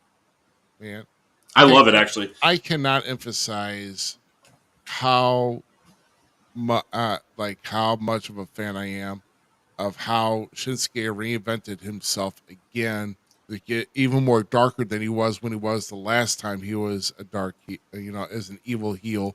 He's just gone more into a darker place, and it's just I just really love Shinsuke's the whole persona, the way he presents himself, and just making himself pretty much a badass without having to. I mean, more of a psychological advantage over his opponents. That's what I love it, and that's why I love Shinsuke the way he's got. Shinsuke's amazing. Yeah, it's amazing how fast they were able to reinvent him so quickly and make him like actually feel like a threat. You know what I'm saying? So like, Shinsuke's killing it again. Yeah, and I'm just glad, because I was kind of wondering, because he had those couple shows overseas, not non-WWE events. I'm like, are they going to bring him back, because he is really needed on a brand? What if when he had that match with Great Muta that he like passed on his powers? That's why we're seeing this darker side. Bro. Come on. Makes you that'd actually be sick storytelling. If Muta could come back as his manager, bro. Oh my god, and tell that story that he unleashed this on WWE. Yeah. My little nerd heart just fluttered right there. I'm sorry. I sidearm booked a little bit. Well, I mean, that's why we're kind of here to kind of oversee some things. Like, what could they do something different? Or this is good, but this could be better, Dude, that would be fun. That'd be a fun thing. Not as fun, potentially. I don't know, because, I've been making the jokes lately how we hear on the starting screen, not to do car promos. You had to know I was going to bring this up. I agree with you now. I 100% agree with you. If you are not doing car promos like Kevin Owens, stop doing it. You have to be more genuine, or find a different way, get more creative with it, because that Michael Cole Kevin Owens car promo was funny. Dude, that was one of the best goddamn interviews in WWE history. That was easily one of my favorite moments in professional wrestling storytelling. And the fact at the end, when Kevin Owens goes, "Hey Kevin," hey Kevin, "Hey Michael," and then Michael's like, "Are you gonna apologize?" And he rolls the window up. Bro, Kevin Owens can do no damn wrong. That guy is so good. I just I'm like, get out of my rental car right now. Get out. Get out of my car. Get out of the car that I rented now. That was great. Oh my god, that was great. It was, dude, that was a gym promo. I know, like, Mike said this right here: more action, less drama. No, WWE. Alex Grimsley. That's AEW, by the way. Grimsley and I had a conversation. One of the Dragon Guild guys in Elride. We were in the back having a conversation about that. About he doesn't like sports entertainment. He's a wrestling guy. Like, no, I respect that. I love that because I like AEW. You can talk your crap all you want. I'm still gonna love it and I'm gonna still promote it and be like, if you want to watch wrestling, go watch it there. But if you want it for storyline, guess what? You're gonna be confused like everybody else. But what WWE does so well in the superstar thing, right? They are superstars. They are legitimately, and that's what's so beautiful about like the Bloodline storyline going on right now, and you can see it leaking down through everything else, is the fact that they add that drama. For so many years, wrestling got the whole, it's a male soap opera. Whatever, dude. You want that, go give it to the birds because I don't care because I'm going to sit there and still watch that male, whatever, because it's enjoyable. When they're putting storylines and putting fun comedic stuff or fun aggressive, like this, like the Solo Jacob Fatu beat down, if it's enjoyable, I'm going to sit there and watch it. And this stuff is so good. It's almost better than any TV show. You can't go watch one sitcom that does what WWE does, because you're going to have to watch 12 to get the same effect that WWE just did for you. Mm-hmm. Yep. So, fly kite on that one. It's the best storytelling. If you're not a storytelling fan, if you're not enjoying just sitting down, turning off the brain, I can't read a book very well because I'm dyslexic. This is how I get my story tells. Is this, and it's just gorgeous stuff. Kevin Owens. There's different ways that you can storytell too. Like even in the local promotions, a lot of 100%. us guys like to tell our stories in the ring, and we can find a way to tell a story in the ring without having to do a whole bunch of things. By the way, keep going. But that's the thing with another major promotion. If you're going to do a lot of wrestling, tell a story.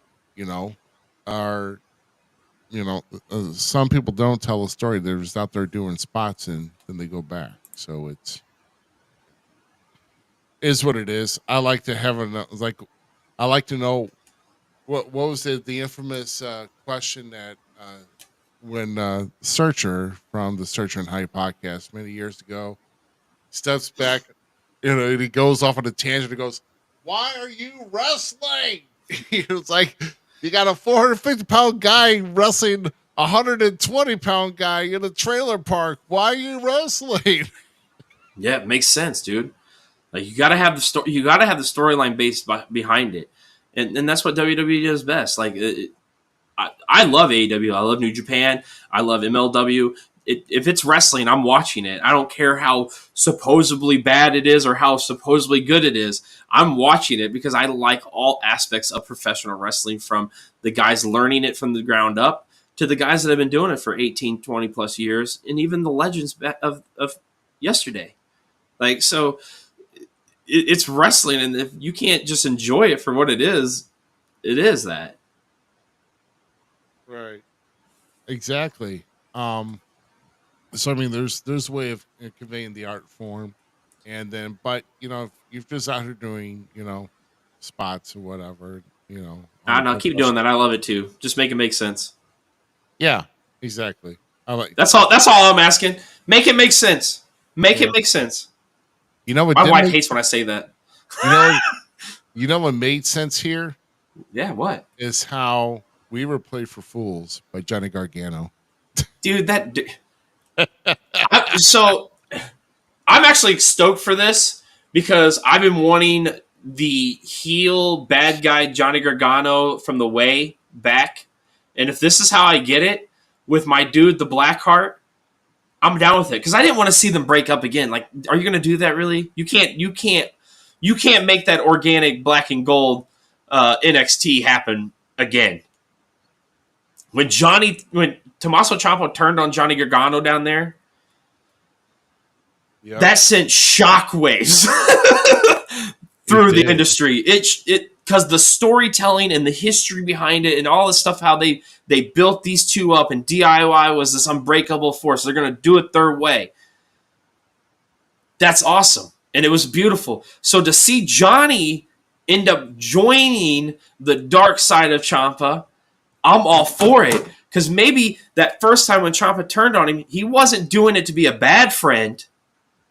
He was doing it to be a good friend, to be like, hey, wake up, dude. You want to win gold? We got to be dirtier. We got to be smarter. We got to be grimier. And we just seen him do that while he took out one of his old friends, Alex Shelley and Chris Sabin. Oh, man, yeah. But now, do you think they're the ones that took out Street Profits? No. Street Profits. No, Jade. They totally beat up Jade Cargill. It's Bianca Belair took out Jade. I think Tommaso was the one that took out the Street Profits while he was playing. Oh, what? The Street Profits got knocked out? Divide and conquer. Well played, boys. Yep. No, I'm stoked to see this too. I was excited for our first Shelley and Sabin when they first got in. I was like, oh, that's pretty cool. You know, getting their shot and then getting those titles. But then I'm extra happy about this here too. So I mean, with Motor City Machine Guns winning the titles 2 weeks in, we had that feel good moment. Now we're gonna get the storytelling of WWE to play out. Like, there's so many beautiful things about it. The internet's mad about Shelley and them losing the titles, right? They're like, oh, it doesn't make sense. Another L for Triple L. Another L for Triple L. Get out of here, people. Like, hang on. Hang on. It's going to play off. Yeah, they're thirsty and they're drinking a cup of haters. Dude, the cup of haters. The cup of haters. Cup of haters. They're mad. Oh gosh. Dude, shit. now I don't know why. Holy cow. I don't like my brain sometimes when it comes to wrestling. What if Enzo came back to join Johnny Gargano and them as a mouthpiece? Because, like, they become the hated people of, like, the division.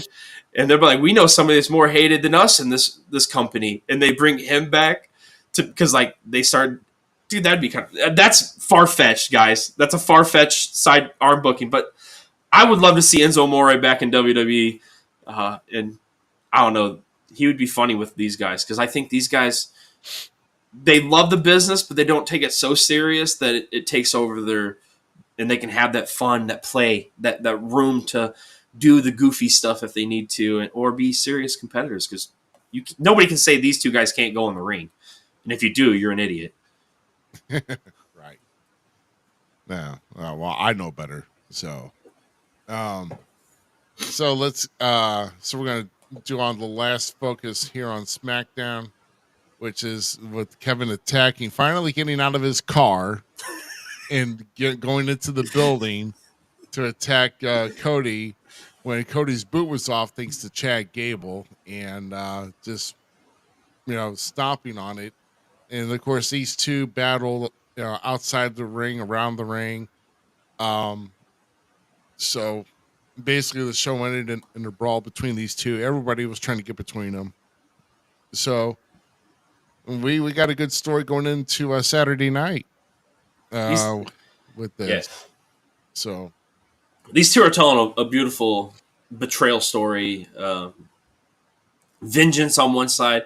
And in all honesty, you can't say Kevin Owens. This is another one. This is what they're doing so well with these bad guys, right? Can you really say Kevin was wrong in that interview? No, you really. No, he brings complete facts and truths to the table. So it's this interesting dynamics that we're seeing within the industry, and Kevin Owens is definitely one of the forefronts on it, in my opinion. But Cody and him just have this chemistry working together. that oozes off the screen, and I can't wait to see what this match is going to entail. They've wrestled before, we've seen before, but like how can they top themselves now? What their past matches have been pretty damn good. So where are we going with it? What kind of swerve do we get? Do we get a swerve, or is it just going to be a clean thing? I'm curious to see what happens. Yeah, and I don't know. I mean, obviously, this is not going to end. This probably it might end at the Rumble. It might, but this still has some time to go. But yeah. Yeah. So I mean, with that, I'm trying to see what all's upcoming here. I mean, obviously, I was trying to think of what's actually coming up for SmackDown this coming week, I can't remember. Other than the two women's semifinal matches for the women's US title. But I don't know if there's any other matches, but I guess you can go to WWE.com and see what they got. But don't go now. So he's not a bad. Your perception's wrong of Kevin Owens. How can you say he's a bad? He told complete facts. No, he's right. Cody's seeming to be the scuzzy one, in my opinion. Yeah, just don't tell Kevin you're wrong, that he's wrong, or he'll just kick you out of your rental. Get out of my car. No, get out of my room. Get out of my chair. Stop drinking my tea. Kevin is the fact, when Chris Jericho talks about how they got together with doing their stuff on the shows, like he says, I never realized how Kevin Owens was so witty. Now that he said it, I didn't realize how witty that dude is. Like, he thinks on a dime when it comes to like some of his comebacks or sayings or like how he delivers them. It's beautiful stuff, man. Beautiful stuff. Oh yeah. Like I said, I mean, KO's been pretty much a very, very, very needed talent since he's been with WWE, and yeah, I'm just looking forward to see what else he can bring to the table.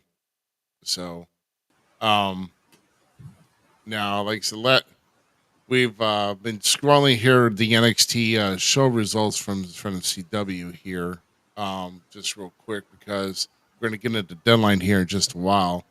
But Ren Sinclair and Eddie Thorpe, they won the qualifiers.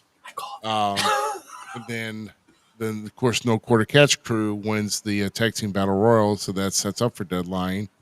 So Carmen Petrovic and Nikita Lyons. Carmen wins with Ashante Adonis getting involved somehow again, and actually, Ashante took a hit from Nikita to help out Carmen, and Carmen gets mad at him. That's why I'm saying some women you just can't figure out.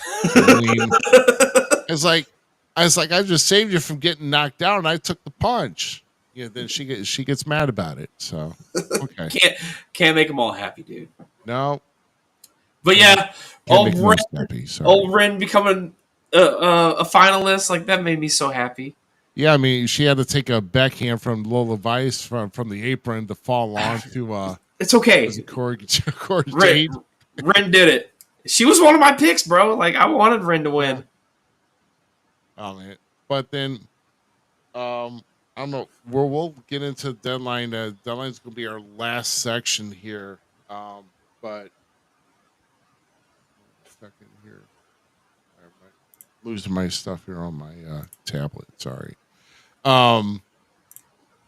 Because there were some changes that were made, and we'll get into that when the time comes. But what we're going to do here is, and of course, and then Izzy Dame took a loss from Gigi Dolan, and that was really the only show. It was a decent show, just a lot leading up to deadline, which we're going to be covering in our last section. So, but just so you guys know all of that. Like I said, it's another big weekend of wrestling, bro. It seems like when we try to take a break, they just keep coming in with like major shows, right? every weekend or every week. It's like, you know, I think we'll get a break here after this week, though. I think, yeah, because other than Saturday night's main event, we get Final Resolution from TNA, and that's this Friday. So there's been 5 big matches announced. This being the Hardys going against Eddie Edwards and Brian Myers of the System, but this will be a tables match for the TNA World Tag Team titles. So this made official by Santino. And then I'm hoping that really, if I had to, I'd be like, come on, System, let's just go and take the titles off the Hardys already.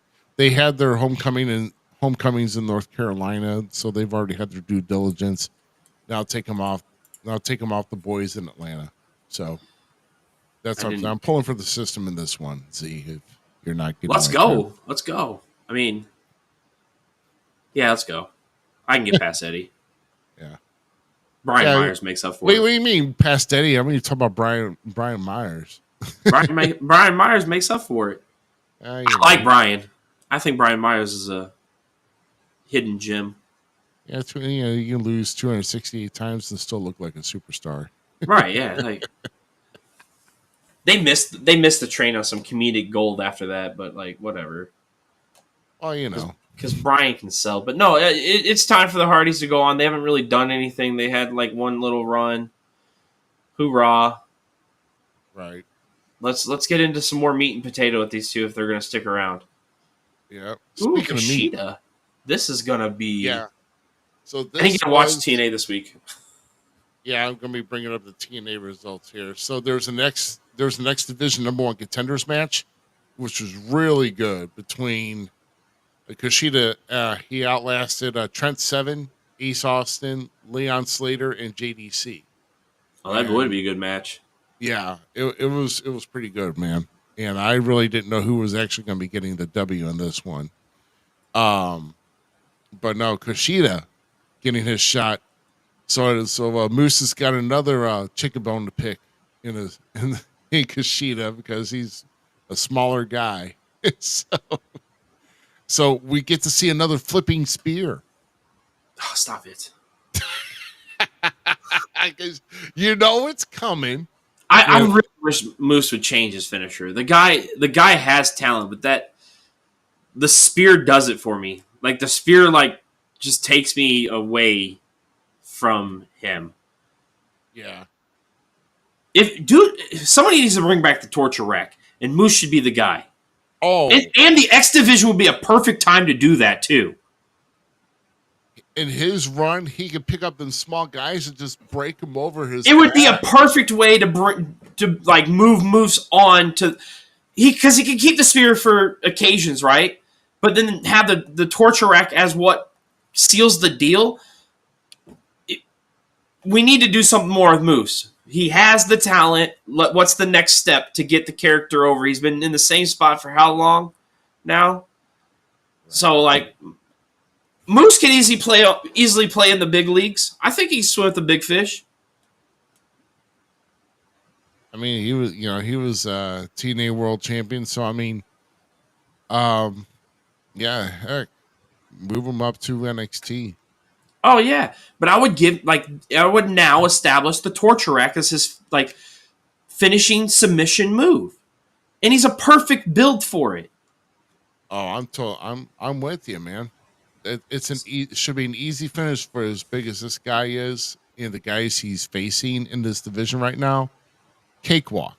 It'd be awesome. Eyes closed, no effort. This guy should get Lex everybody Luger torture rack. Lex Luger torture rack the giant. I mean, you could probably pick up Trey Miguel with one hand and put him on his back. You know, I mean, my kid's weak. Maybe he could pick up Trey Miguel too. I think that dude's small, but he's talented, so I can't blame the man. That's one guy that will never go storm chasing. He'll get caught in the drift. We're making fun of poor Miguel. I know. It's all I'll hang out in the treehouse with him. Now, next match is Masha Slamovich getting a shot excited against for that, Tasha yeah. Steelz.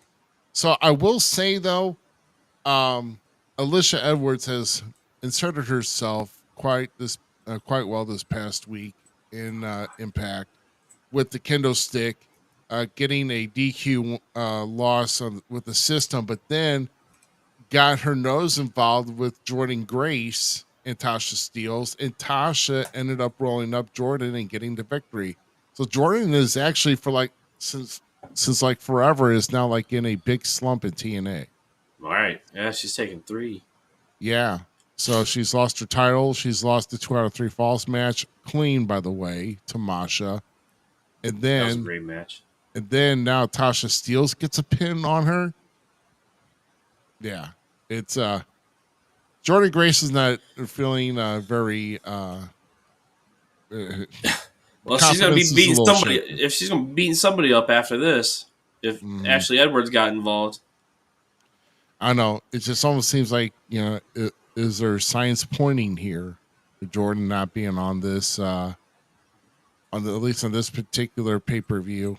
Who knows? So no, Masha and Tasha. I'm saying Masha easy. I mean, well, by the way, the match before, we all know the Moose is going to win. So, Yeah, poor Kushida. yeah, Kushida's not going to be able to knock that in. As Moose is bigger than Godzilla, so can't do it. You're wrong for that, bro. That was funny. Oh my gosh. Well, hey, others liked it. I said it was funny. See, we got an audience. 6 people watching. I liked it. So next match, Fatal 4-Way, where the winner gets a TNA World Title shot at Genesis, which is their pay-per-view in January. Who? So Macklin, Santana, Alexander, Hendry. I'm going to say it's Santana's time. I think it's Santana's time. You think he emerges here because Macklin's had the belt, Josh Alexander's had the belt, but does this and Joe Henry's bid to campaign for the world title? And then if that's the case, where does Joe Hendry go from here? I guess it all depends what happens in this Fatal 4-Way, because him and Josh Alexander have a short history. Do they reunite with that history, or do we see Joe Hendry maybe in the beginning of the year if TNA and NXT can start working again? Does Joe Hendry start going on television for NXT? So we'll see. But I'm leaning to Santana. I'm going to say Joe Hendry because they've done a lot with him as far as about his particular story. No pun intended to Cody Rhodes. For the TNA World Title, he wants to be a world champion. So maybe Joe Hendry finds a way. We'll see. It. Santana went through 5 men of the system. True. Like he's a man on a mission. I'm not saying Joe's not. I'm putting the stacks on him because Joe's had a lot of setbacks here lately. Can he really get back on the horse?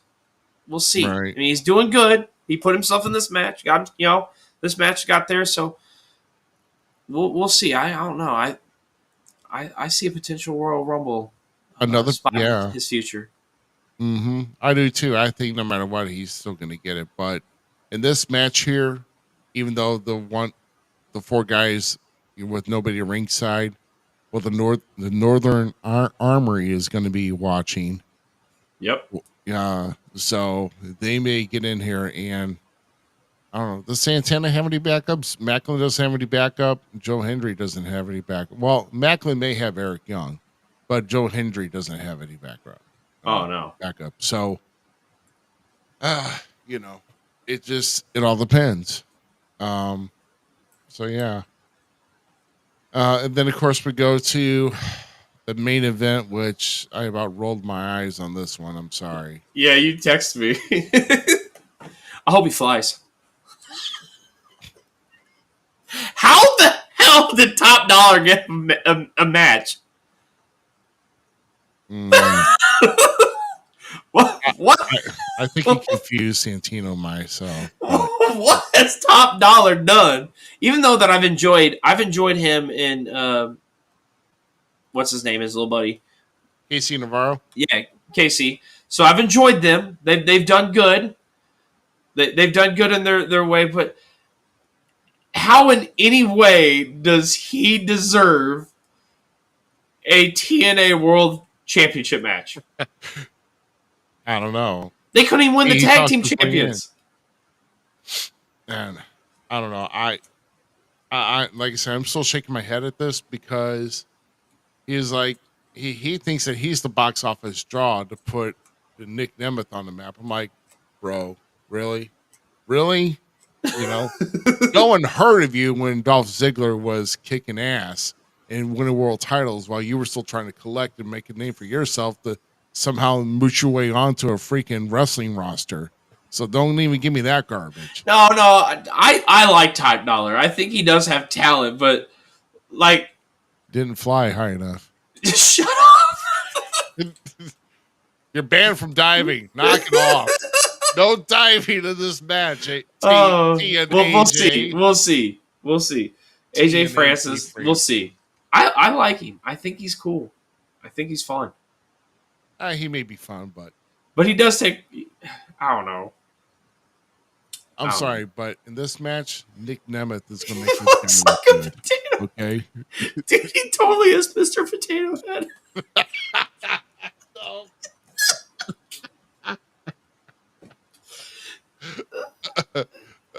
Yeah. Now I see it. I just can't stand you, Skyler. If we're going retro toys, does anybody remember Wooly Willy, where you had like the little magnet? Yes, the little magnet thing. That's what's all over his face. Just erase it, shake it off. I do find talent in him. I like him better as just a mouthpiece. I don't know. Too. I do too. But not much leading into. I mean, and of course they're going to have an Impact taping on Thursday. Then they're going to have their pay-per-view. I feel like they just had a pay-per-view. Yeah, then These guys knock out pay-per-views faster than I can think. they're trying to get everybody's value on TNA Plus is what it is. You know, it's we want to make sure you're getting your $14.99's worth every month that you pay. Oh my gosh, you know. I can't say anything. WWE has a pay-per-view like every week. A PLE. Thanks, TNA. There's this TNA wrestling channel on Pluto that I can watch anytime I want. Fact. But you don't get to watch the new stuff. It's just old stuff. Well, you know, a lot of the old stuff is good. And I think the new stuff's like a month and a half out on TNA. Like it. I want to say it's a month and a half. Oh yeah. About the same as WWE when they put Raw and SmackDown on, they don't put it in right immediately. Yeah, of course 100%. Not good marketing. So because it's like, why even, you know? I'm not knocking them for it because I still watch it. I watch. There's some days I just turn Pluto on to TNA Network and then let it go. Yeah. Sometimes, you know, the good shows when you got to do something, you want the TV on, but not, you know, watch the TV. That's something good. That's some of the good stuff. And then you get stuck watching I watched 4 sick X Division. They had like an X Division marathon. Oh wow! They had 3 of the X Division X matches, and then it was Christopher Daniels, AJ Styles, and Samoa Joe. And if you have not sat down and watched that match, that is a clinical 3-way. Like that is one of the best triple threat matches to date.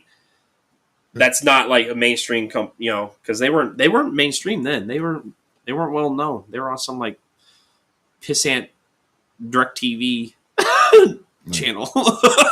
Yeah, I could do some voiceovers for some of these channels, like Ultimate X, the anthology, all day, all Pluto. But no, that was fun. Like, that match was good. Oh my god, Ultimate X, the anthology. Ultimate X matches all day. Dude, it was like X Division, Ultimate X. It was great. It was because really in TNA's, not to say like TNA didn't have great stars in all sections, but they are the company that's known for the X Division. Like, they made a division more popular at one point than their World Heavyweight title. Oh yeah. Very well. It is.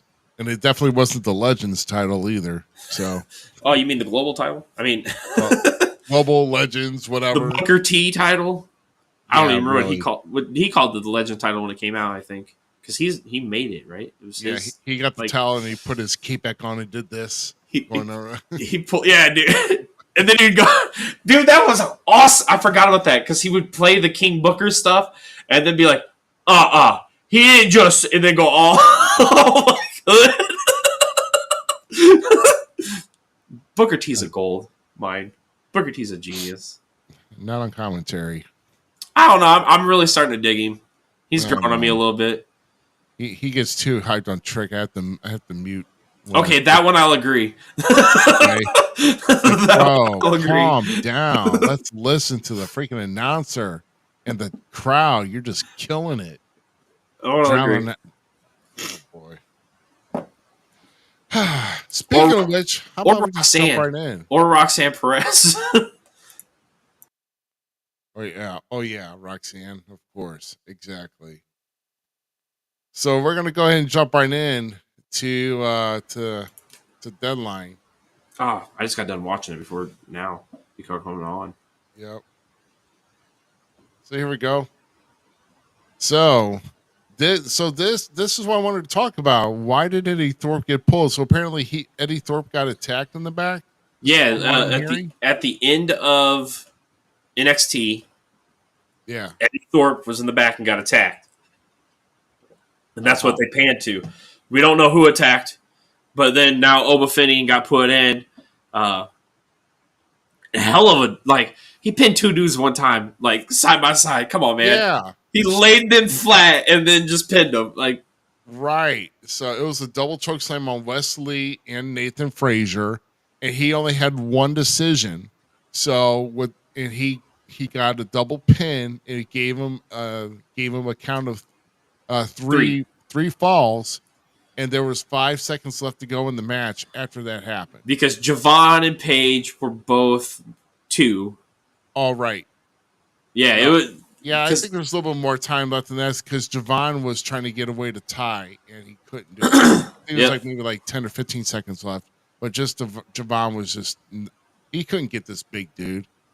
So Obafemi, of course, now is the number 1 contender to the NXT title, which we'll talk more about what's going to be in store for them. But, I mean, I was kind of wondering where Oba was, but are you kind of – how are you feeling about this this substitution and just wiping all these guys out after? I love it. I absolutely love it. I'm not mad, not complaining. It shifted things. You and I both have been hot on Eddie Thorpe, and I was kind of excited to see him in this match, and I wanted to see more of him. I really am curious where they're going with him right now because he's one of those new guys that I think has more potential than what we're being shown as of right now. So, I'm just excited to see where he goes. But who can be mad about Oba Finian? The dude's a jacked monster in there, and he's just wrecking dudes left and right. He don't care. The North American heavyweight title he had on lockdown for a long time. Now he's moving on to Trick. I'm curious. I'm confused when it comes to the title on that because I don't know how much I want to see that match, but we'll get into that here later. Yeah, we'll get into that. That's for certain. But then of course this match was killer, bro. By the way, that match was awesome. Yeah. So Here's what I want to say in regards to this. Let's just put the underground to sleep. Okay. Let's just put it to sleep. There, I mean, first off, so this last night was Saturday, okay? So he had NXT Deadline, and then right after that, or actually while this was going on, there was prelims for UFC 310. And then when this went off the air, UFC 310 went on the air with their main card, okay?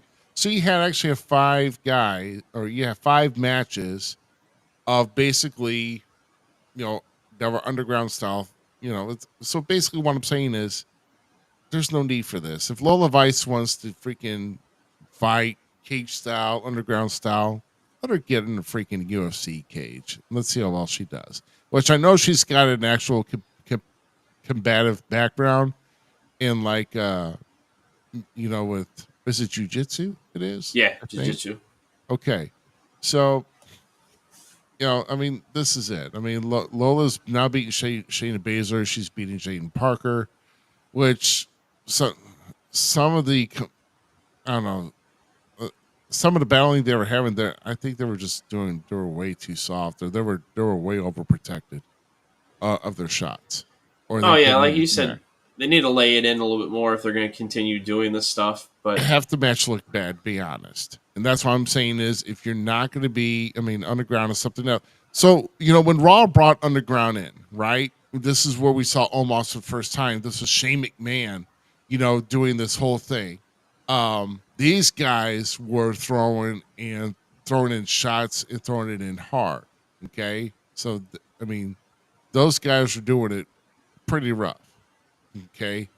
This was not that rough. Okay. So if you're not the idea and the concept behind the match. Oh yeah, I like the concept, but don't be air shotting and like giving away or like protecting yourself too much to when you're supposed to be in a match where you're supposed to be hauling ass and kicking each other, kicking and hitting each other pretty good. So now, from my side of it, from the fan perspective, yes, I noticed what you're saying, but at the same time, I thoroughly actually enjoyed this match, and I thought both women did a hell of a performance, actually. So it's really, I understand where you're coming from, though, 100%. Yeah. Yeah. So I was hyped on Jada. I thought Jada at one point she was going to have it because she worked on Lola's striking hand for like the longest time. So right for that back fist. Yeah. So I guess we move on from here and where they move on. Interested to see. I'm more interested. Miss Parker get losses. We need more L's, Miss Parker. Yeah, I was just gonna say Jada. I'm just more interested to see where Jada's going. So get those dubs. No more L's. No more L's. No. When I say no more L, I mean no more Lola. I mean it's. Yeah, I'm not a fan. I don't know. It's just I don't know. It's either. I know she wants to mix the fun and the serious, but I don't know. For some reason, I don't think she's carrying it that well. Or it just gets too. I think it's lost. Yeah, it gets lost. It doesn't. There's no interest in it for me, But that's just for me, speaking for me. But that's once again, it's coming from a guy who's grown up old school, and who's had nearly 30 years in the business, about 28 and a half. So, So I don't know. Maybe I'm old and bitter, and I'm waiting for my AARP card in 4 months. I don't know. So we'll see. Next one. Tag team. So the next one here is. This match was stunning. Yeah. Yeah. And Nathan Frazier is a god dang workhorse because I think he broke his nose in the first match, the Iron Survivor Challenge, and then came in and with Axiom and retained the tag team titles. But dude, Corner Catch Crew, those two were working as a well-oiled machine too. Oh no, yeah, those guys were fantastic. I mean, yeah, this tag match this had to been, I I would say that this would probably be up for match of the night. I would agree. I also go as far, it's probably one of the best tag team matches in the last year in WWE. Okay. I will legitimately, I would put that in match of the year 100%.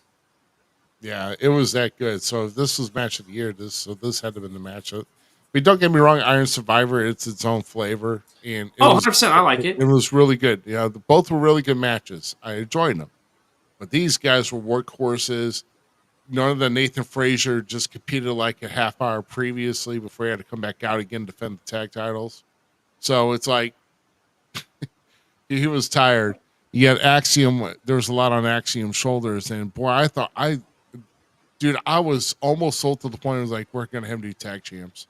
Oh, dude, I was waiting for it. And not Evan Bourne. God dang it, what is his name? Oh my God. It's Bourne, but I went to. But okay, so Tavion Heights and Tavion Heights and you just put a court. Bourne, whatever. That kid impressed the crap out of me. Tavion, I watched his stuff that he did in Noah, so I already knew he had this like gym in him, right? There's this like little fire that was about to burst, but they just showed it with Axiom and Frazier why they got that spot, why they're there. Because dude, that match was like, it had me on my edge of my seat. Yeah, because I was like, I mean, they hit some big, like, didn't they even hit their finisher and Axiom still kicked out? Yeah, I mean, yeah. And then the hot spots from like Axiom and Frazier, they all made sense. They were all like coming. It was a beautiful, beautiful match. Yeah, no, I liked it. I mean, it had me on the edge of my seat because I was like, oh no, man, here we go. Here's I literally was told that we were going to have him do champs, and Axiom kept kicking out. And then when he did that freaking small package roll up, I was like, oh my God. And then they had the miscommunication with the missile drop kick. Like, oh right, that's why I thought that they were doomed right there. I was like, probably missile drop kick, by the way. He blew him out of the freaking atmosphere. He did. I thought Frazier was gonna look like Tyler Cooley when Johnny B dropped a splash on him and blow his shoes off, bro, because he hit him hard. I've not seen him. Underrated move is a missile drop kick, especially the ones from the top rope. And Axiom proved just why it was. But no, a hell of a match, dude. This match was awesome. Yeah, no, this was good. This was really good. So, like I said, match of the night, at least for us anyway. Now the men's Survivor really had me on the edge too a little bit. So we'll get into that here. Not the men's. Yeah, the women's. Yeah. Sorry, the women's. Yeah, the women's, yeah. So here we go. Trick whooped that Ridge and still. So this was the shortest match of the night. Probably, I don't think it probably went about 10 minutes, but I could have swore that maybe Ridge. I mean, I guess Ridge had a lot of. I don't know. I could have swore that maybe Ridge would have dug a little bit deeper in this one. To be honest, but I mean, but to take a trick, a trick knee or no, he took the trick kick and then he took the trick shot. Yeah, that was it. Around the 10-minute mark, and so Trick Williams is still NXT champ. So this is why it's kind of plaguing here to see how this is going to work out. I mean, holy cow! Yeah, I mean, think of the next challenge that Trick has now. And with the new number one contender, holy cow, bro! And the great thing about that is it's a contender that's out of nowhere, like none of us were really expecting it. So, like, my thing is, when I say I'm not for sure if I want to see this match. I know both guys can go in the ring, right? And they should be able to put a great performance and tell that story in the ring amazingly. But This is one of those things like, can they do the same thing on the microphone, having the story in some sense? Like, you understand what I'm saying? Like, how was that going to be? I don't know. I want to see how the story plays out, how like Oba, reacts, or how not Oba, but how Trick reacts to Oba actually winning, and we get his response. it's going to be an interesting play out. Who's going to be like involved too? Is Eddie Thorne going to throw his hat in the thing? Like, I wasn't in the Survivor match. It was supposed to be me. I got taken out. Like, you know what I'm saying? Like, how does it all play out from here? Wow. Yeah. I don't know. I don't know. If we're talking inside the ring, though, we're actually talking it. You know, Mike skills. I'm not sure Oba's gonna. Oba doesn't hold a candle to Trick in his. Oh yeah, Trick has the stick easily. Yep. But when it comes to in-ring performances, though, these guys are going to tear it up once it happens. So, how much tear it up is going to be the thing? Because these two, like, I want to see the match, but I want to see the whole package. You know what I'm saying? Right. Right. I'm excited. I'm excited to see it because I think Eddie has a good pull. If you know, hey, I should be in that spot too. Yeah, I mean, and does Ridge get back in contention after the NXT title? So it's like now, so it's not going to be just these two that are going to be involved in the NXT title picture. I mean, but first Eddie Thorpe's got to confront whoever attacked him. So right now, with that all said, between all that, right? Right. What do you think about what Ethan said after this match, where he walked? He's like, I don't know if I can do this, right? Like, and left. Dude, yeah. The vote of confidence isn't there, man. No, yeah. So Eagle does not need to be deflated, man. There's always another day. So, like, that's another catch. That's another catch to this whole scenario that people aren't even seeing too. So it's nice that this is kind of an end. Is it the end of Ridge with Trick? We'll see. Does Trick go automatically into Oba Finning? Who knows? You know. That's it. It's some. Hopefully, we'll get some type of hints when NXT airs on Tuesday. So we'll take a look and see how that's going to pan out. Oh, you know what? So this is the last match of Deadline. Beautiful Madness outlast the clock, and this was done literally about 10 seconds left. Yeah. Where Julia getting her second fall by pinning Zarya, I believe. Yeah. But I feel bad. I mean, I loved Ren, though. Ren and Julia did start it off, and I almost wanted to, you know, Ren was the fall girl, and it wasn't. She actually ended up going in the box like what, 3 times? Three or four. She took a lot of pins. Yeah, she did. But she did not stop. She was a fighter. Ren Sinclair is going to be something in 2025 to be looking out for. I'm going to tell you right now. She's a breakout star in the making. No, I'm not. Honestly, I'm a fan of all 5 women in the match. Oh yeah, if any of them would have won, I wouldn't have cared. Really. Yeah, but since Julie already had, I would have loved to. Honestly, I would have loved to see Stephanie back here win this, and she almost had it. I think she was my favorite too. I would say, because I would love to see either that or Zarya. But I'm still for this here. I really like Julia, though. I mean, Julia is definitely a special talent. It's just that we already seen Julia and Roxanne Perez, but we didn't get a clear cut. I mean, we didn't get any type of a clean victory, I should say, because that's when Cora Jade came back when she had her title shot, right? And then got knocked out by Cora Jade, and then Julia, you know, losing to Roxanne. So, you know, NXT's first PLE right after the year, start of the new year. So they've got one coming, so I'm sure that Julia is going to be challenging for that. But obviously, I mean, if Roxanne don't drop this title in 2025, there's something wrong, because I think Roxanne Perez needs to let it go before the Rumble. I'm over her. That's me personally. So I'm not on the Roxanne bandwagon. She's not my chick. Yeah. She ain't my favorite. She ain't mine either. Honestly, she's not. And even if she was a face, she's not my favorite either. I'm Can't take sorry. away her talent, but like she's just not my favorite.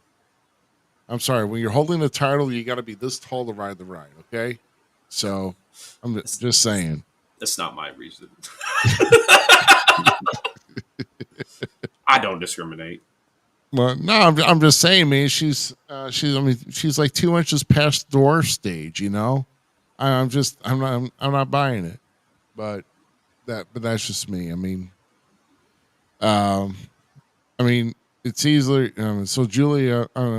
I think before the Rumble, she will be dropping the NXT title, NXT Women's title. So Roxanne will no longer be NXT Women's Champion.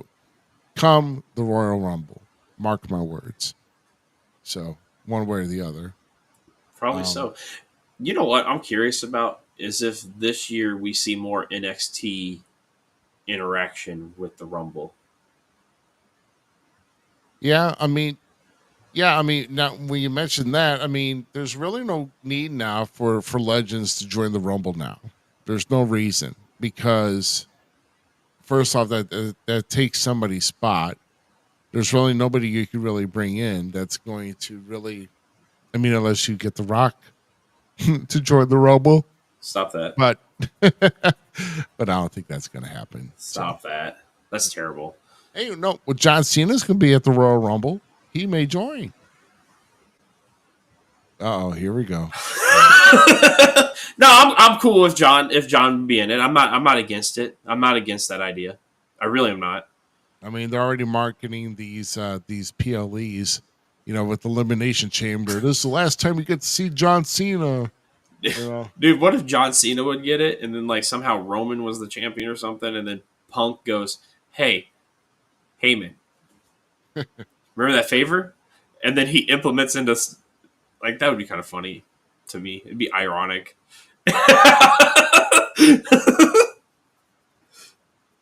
Oh, it'd be ironic. Honestly, I think Deadline was a solid B to me. I enjoyed it. Yeah, I'm a good B. Yeah. I'm with you. If I had to do a grade on Deadline, solid B. And if it wasn't for Lola Vice, it'd probably be a B plus. So, just saying. Yeah, you really don't like her. Like I'm like, she can be there, but I don't want to watch her. But then again, I guess I've got that with other wrestlers now too, where I'm just like, yeah, whatever. I'm not gonna.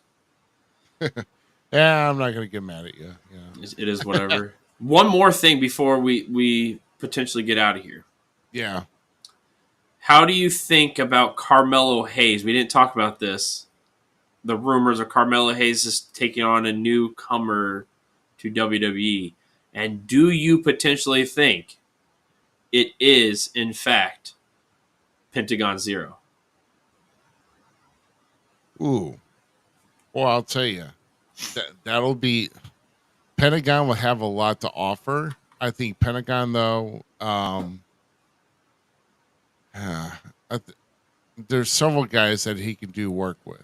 But I think a lot of those guys would be in NXT, to be honest. But I know Pentagon, though. So you want to use him to influence and help the next generation then? Right. Because everybody gets that notion that like going to NXT before going up to the main rosters of WWE, quote unquote, is like this bad thing. Those guys get to inject knowledge in reps to guys that and gals that don't or did not do it that way. You know what I'm saying? So like, right. I kind of agree with you, but I don't know, man. If Carmelo Hayes versus Pentagon Jr., that's a good way to start, if you ask me. Yeah, it is. But I think a lot of the guys from NXT, would be beneficial from Pentagon.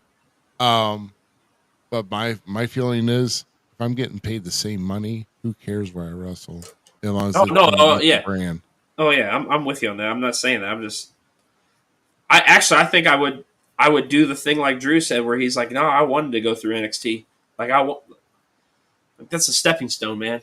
But I was just curious if you think it. I'm curious to see who it is. I'm curious. I'm going to go watch this video that Skylar sent me of Zilla calling out Solo at. It looked like a GCW ring. Yeah. So Yeah, if you want to watch if you want vulgarity and everything that you're not going to get on Netflix from WWE, then go watch GCW, bro. You'll get it all. yeah, So, I mean, true, and true, then some. true, true. It's 100% fact. Know. Like if you want your type of wrestling, it's out there. Just you got to look, ask the question. Right. I mean, Some means. Some of the stuff GCW's been doing, it's been pretty good actually. You were talking about like effing death matches and all this other stuff, and if you're looking for something straight perverse though, then get help. Stop. Get some help. Watch real wrestling. I'm like, okay, now I caught up. I was like, what are you talking about? Pull the Michael Jordan. Yeah. Stop. Get some help. Oh no, man! But Mike, I'll tell you about that later. Okay. But no, I think like I said, we will have a guest here next week. Just just kind of keep an eye out on our Facebook feed. I forgot. I am not even putting that up there. That's why I said I'll talk to him later. Oh my god! I just yeah. Hey, you got it. Here, I'm going to spell it out. You want to go to PORNHUB.com. Stop it! Stop it! And then you'll get you fixed, buddy. But no, man. Despite not having a guest, we definitely sure.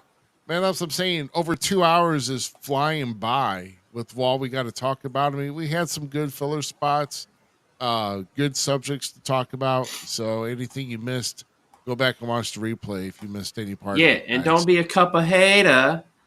Share it. Share the show if you enjoyed it. Like it, subscribe, all that stuff. Do it on Facebook. Do it on X. Do it on Twitter. Do it. Wait, no, that's the same thing. X and Twitter. My bad. I'm so trying. Do it on TikTok. Do it on all our social medias and get out there at Falls Count everywhere. Remember, the scanny code over there above Right. Ruby. Scan that thing. Like, subscribe. Push it out to your friends if you like what we see.